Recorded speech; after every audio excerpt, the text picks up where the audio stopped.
నాతో రా. యూనిట్స్ ఎక్కువ ఇస్తారా? అబద్ధం. నీకు జస్ట్ నువ్వంటేనే ఇష్టం భైరవా. ప్రపంచంలో ఒకటే ఒక సైడ్, నీ side. Bhairava 5 star bounty. Let's go. High high. నాకు ఆ అమ్మాయి కావాలి.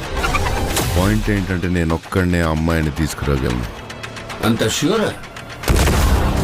రికార్డ్స్ చూసుకో, ఎంతవరకు ఒక్క ఫైట్ కూడా ఓడిపోలేదు. మీ యుద్ధం మళ్ళీ మొదలైనట్టుంది. ఇది కూడా ఓడిపోను.